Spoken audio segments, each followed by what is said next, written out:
What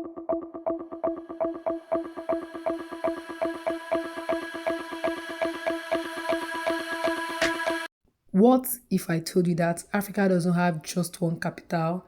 That's depending on who you ask. It could be Nairobi in Kenya, Lagos in Nigeria, or Johannesburg in South Africa. That there is a hidden competition among these cities for the unofficial title of Africa's capital. You're about to discover why this debate is heating up. In this video, we'll break down what it means to be the capital of Africa politically, economically, culturally, and globally. We explore the strengths of each contender, hear what Africa themselves are saying, and by the end, we'll review the most balanced choice based on facts, not just fame.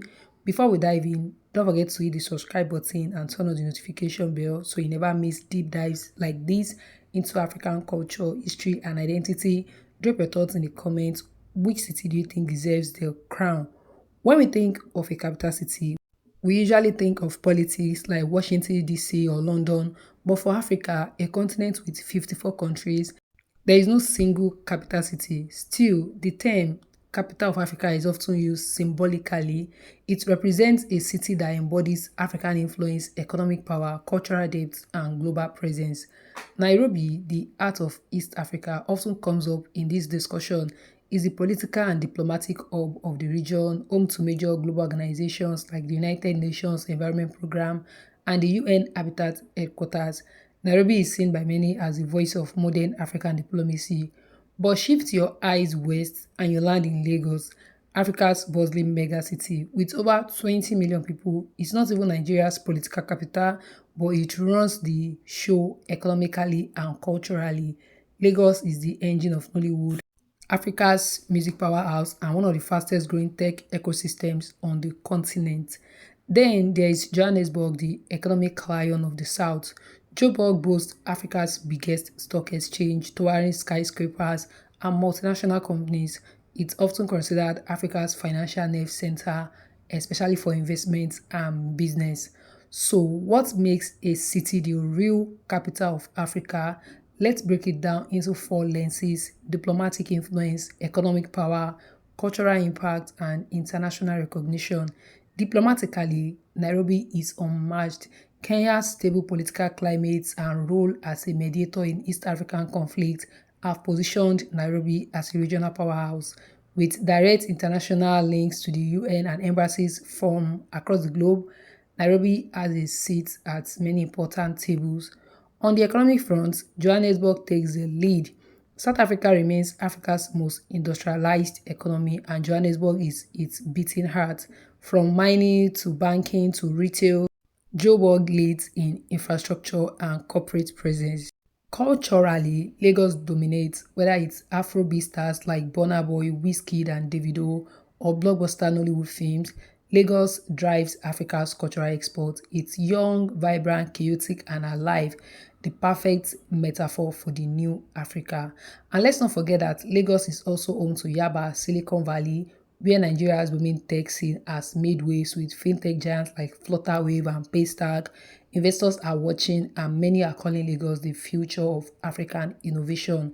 Johannesburg, however, counters with a polished blend of art and cosmopolitan culture. It hosts Africa's biggest art fair, major film festivals, and is home to some of the continent's most influential creatives. Yet, critics say it lacks the grassroots vibe and raw storytelling found in Lagos. Meanwhile, Nairobi is rising fast.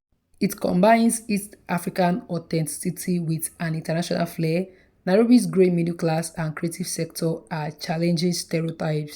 From Afro jazz to Afrofusion, Kenya's music scene is finding its global footing. Hey, if you're enjoying this breakdown, now is the time to like this video, share it with your friends, and drop a comment below. Is it Nairobi, Lagos, or Johannesburg? Which city do you think represents Africa best on the world stage? Now, let's talk infrastructure.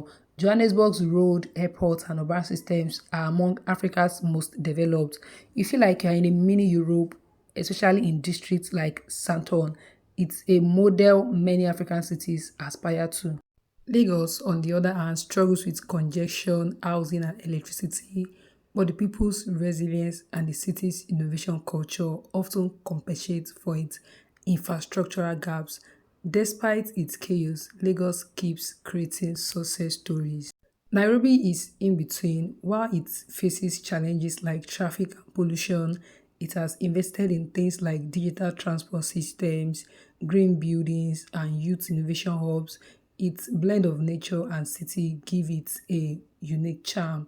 Another factor is media influence. Lagos practically controls the African media narrative. Its films, music, comedy skits, and influencers dominate scenes from Accra to Atlanta. The Lagos story is loud and it's global, but Johannesburg remains influential in news and finance media thanks to outlets like ANC, CABC, and CNBC, Africa headquartered there. Meanwhile, Nairobi hosts many global correspondents for major international news agencies. Tourism also plays a role. Johannesburg draws business travelers and tourists exploring South Africa's winelands or Kruger Park. Nairobi is a gateway to safaris, the Great Rift Valley, and the Maasai culture. Lagos offers vibrant nightlife, rich history, and bustling markets, but is not yet a tourist magnet. Education-wise, Johannesburg has some of the continent's top universities. Lagos has brilliant institutions like UNILAG, while Nairobi boasts the University of Nairobi and several tech academics fueling the future workspace. Then there is safety and quality of life. Johannesburg has struggled with crime but continues to improve. Nairobi balances urban pressure with relatively safe zones. Lagos is intense, fast-paced, and for many, overwhelming. Now let's touch on continental integration. Nairobi plays a key role in East African diplomacy, hosting summits and mediations. Lagos is often in the face of ECOWAS and West Africa engagements. Johannesburg leads in the Southern African Development Community. In terms of Pan-African unity, all three cities matter, but none of them fully encapsulates the entire African experience. Instead, each reflects a region, a vision, and a voice in the larger African chorus. We're almost at the end, but don't go just yet. Make sure to subscribe, give this video a thumbs up, and share it if you learned something new. Tell us in the comments which of these cities would you crown as Africa's real capital and why. So what's the conclusion? There may never be a single answer.